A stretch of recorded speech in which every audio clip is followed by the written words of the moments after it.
Doing this has been really nice because I have that thing of I've watched a lot of wrestling over the years, and I know, in my head, Eddie Guerrero is one of the all-time greats. And it's only when you sit down and you watch a match that you haven't seen pretty much from the year it went out, and you just watch Eddie Guerrero do what he does. And he and Mysterio, who at this point is really, really finding his feet and is rapidly becoming a proper superstar. Watching that match, it was spectacular. I remember at the time seeing it, and the problem with Guerrero and Mysterio is they had some real classics in the late 90s in WCW. Halloween Havoc 97 for the WCW Cruiserweight Championship is one of these matches that really sort of took the light heavyweights from being a thing that was on the card to being the match that everyone looked forward to. And the two of them were phenomenal. And in the WWE, they kept going. The big match, of course, for both of them is going to be Eddie and Rey. Let's get them on. They finally get a WrestleMania. But every single time they put them together in the WWE, it was like too many people had sort of gone, this is going to be a classic.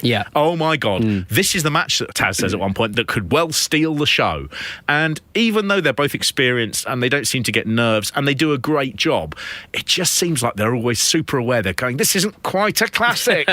This isn't quite a classic. Well, it's a hell of an opening match, to be honest. Eddie just destroying Rey for ages. It's amazing. Absolutely destroying him. The thing that I really noticed about this one is Rey Mysterio actually, he debuted a new mask. Right. And the mask is on his face, but it has straps at the back. So it's like a half mask. And it does not stay on his face. Well, he's constantly playing with it. I thought that was going to be something that happens afterwards. He cannot stop putting his hands on his face. Have I still got the mask on my face? I was looking at it and I was like, he's doing this a lot. And it was only when I got to the end of the thing I thought... Crack spiders. He's on the crack. He thinks there's crack spiders on his face. I'm going to write down, I'm going to make a mark every time he touches one hand fully to his face. Right. And in the last 2 minutes, so 120 seconds, he puts a full hand on that mask 22 times. Right? Once every 5.5 seconds. Bang, dear. bang, bang, bang, bang. He even does it when he gets the 3 count to end the match. On 2, he puts his hand on the mask. I mean, it's poor Shockmaster. You've got to do something, haven't you? There is that funny thing if you go, it's WrestleMania, so I'm going to debut a whole new look. Don't do it at WrestleMania. No! Don't do it. Test it out do somewhere it at else. Raw or something. Do it at Raw. Speaking of, there's a bit where it goes to the Gulf. And Rey Mysterio is there wearing a camouflage lucha libre mask. Yes. Who's made that for him? It's not. The worst thing is, it's not even desert camo. It's like in the forest. A jungle head in the middle of the desert. That's a good thing. But when I saw that, I was like, did the soldiers go, oh, we should get those? Because it protects all of our face. I know we've got camo and everything, but it stops pretty much here where my neck is. I like this. Speaking of his clothing, he comes out in like a Mexican kind of jumpsuit. It's a whole like Mexican flag. Yeah. It does look a bit Justice for Palestine. Yes. It's a little bit that. Yeah. And also Eddie Guerrero's back knee. You can really see it in this one. Like so much back knee. There's like white patches where he's sort of covered it in something. That's a side effect of steroids. Yeah, I know that myself. I got a bit. Because I've got asthma steroids to take every morning. But they actually work in the inverse way. They don't put muscle on. They actually promote stunting and muscle wastage. It's very upsetting. You would be a fantastic defence witness for the inevitable next WWE case. Steroids actually make muscles smaller. I rest my case. Taz is also really good in this bit. He's really good on the colour commentary. He doesn't stay as good throughout this WrestleMania, but in this match, he really, really adds to it. He's just doing a play-by-play, and it really sort of lifts it. It's really exciting. I've got a lot of time for Eddie Guerrero's T-shirt, because it's a bit Grand Theft Auto. The designer is very, I've noticed. Yeah. And I was thinking, timing-wise, that is about right there, I think. Talking of T-shirts, the Rey Mysterio and Eddie Guerrero thing, so they're tag team partners, and they're both good guys. Oddly, the fact that they're both good guys slightly hurts this match, because people aren't quite sure who they want to win, because they're both good. They don't know who to cheer for and who to boo. So it's. Did they not hear the music? He lies, he cheats, and he steals. But that was his you gimmick. Support that, dear? We loved him for it. There is a sign I saw, and it said, it doesn't quite work because it doesn't make sense. It just said, he lies, he cheats, he stole my heart. Oh, and that's beautiful. It was, but I was thinking, again, this is like, girls who go out with those, he's horrible. Oh, he's horrible. But I like horrible boy. I like horrible. He steals my heart. He lies and he cheats. But I love him. I love him. Two bitter, what are they called? Incels. Yes. Look at that. And unbelievably, we're doing a wrestling podcast. I know. Wow, we must be the only two incels doing a wrestling podcast, Mark. I said they, and I was just thinking to myself, I've thrown him off the set. They go on to feud anyway, so Eddie becomes a bad guy. Right. And they go on to feud, and it culminates in SummerSlam, so that's a few months away from now, in a ladder match for custody of Rey's child, Dominick. Fantastic. Eddie Guerrero, a spoiler alert, if you've not seen SummerSlam 2005... Please tell me the child is taller than Rey. The child is taller than Rey. Yes. Certainly is now. But if Eddie Guerrero wins, so you'll understand this from your law studies, that gives him legal custody of Dominick, Rey's child. Yeah. And Eddie Guerrero spent a good few months just continually saying, Dominick, I'm your papi. Oh, no. And they released, it just said, I'm your papi. Nice. A small on the back, it says Eddie Guerrero. So it just says, I'm your papi. And at the time, people were like, this is one of the worst angles. This is stupid and boring. I like and crass. it. Rey Mysterio is already dressed halfway towards Fathers for Justice.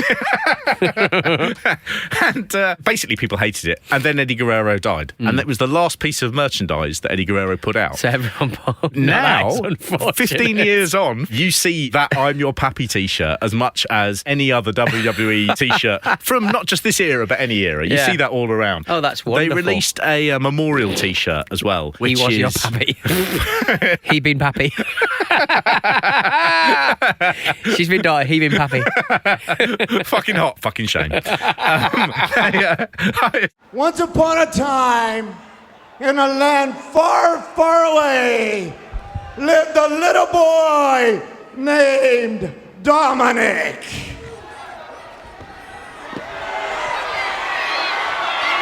Dominick! Rey is not your father! No es tu papá, mijo! The truth of the matter is... Rey is really fast in this match. He's really quick. Good. I mean, it's really much too quick. But there's one little section where they are going very fast, and for some reason he looks smaller in it than he looked before. And Eddie Guerrero picks him up and gives him a big backbreaker, and there's a shot of Eddie Guerrero sort of resting with him on the knee, and it really looks like your mum's boyfriend basically has said, I'll teach you some judo, and they've grabbed you, and they've just really hurt you. And he's sitting there going, well, he needs to toughen up. And there was just a moment there where I was like, that's that. Eddie Guerrero looks like Rey's stepdad. It's all the family thing. One of the things that had happened within this custody storyline was they introduced Eddie's real-life wife, Vickie Guerrero. And she was there very much as the mother, and she didn't have a huge role to play in it. But after Eddie's death, they worked with her, and she became a character for a number of years. She was very, very good. She was a comic relief character. You would have thought she'd be like Linda McMahon. Yeah. If Vince had died and they went 2 years later, she's going to be a hated comic character who will open every show and people will boo. They were making them boo a widow. It's madness. Excuse me! Excuse me! I said excuse me! Coming up next, Vickie Guerrero getting ready to defend her Miss Wrestlemania crown against Santino Morella's twin sister, Santina, in a hog pen match. And I'll tell you, Vickie Guerrero... But what they did really was they gave her a really well-paid job for a number of years. And I think that's a level of the esteem that Eddie Guerrero is held in. This is his last WrestleMania. He dies tragically young. I think he's 39 of a heart attack. Yeah. It's anytime you watch Eddie Guerrero, you've forgotten how good he is. You listen to this, you go, oh, no, I know exactly how good he is. You've forgotten. Until you're watching him, you just go, I'd forgotten all the little things he does. But there's always watching Eddie Guerrero. You just go, God, what a shame. Yeah. I mean, he would be older, but what would he be doing now? You know? Well, he'd still have the charisma. He'd probably do the colour comms or something. I have a feeling that he would be essentially teaching the NXT rookies, you know, again, a repository of so many different strands of wrestling lineage. His family, Mexican wrestling, Texas wrestling, the WWE at this period, WCW, all of that in one man. The fountain of knowledge he could have been. It's always sad to see Eddie, but it's always also spectacular to watch him work. Lovely. Really lovely stuff. Fantastic. I knew you could do it. Give me 5. Sit on my lap. You love me? Yeah, Uncle Yeah, Eddie. I love you. I really do. I love you too, Uncle You know, I Eddie. got another question to ask you. Do you like secrets? I love secrets. Oh man, do I like them too. You like bedtime stories? I love bedtime stories, Uncle Eddie. Well, What the hell does that mean?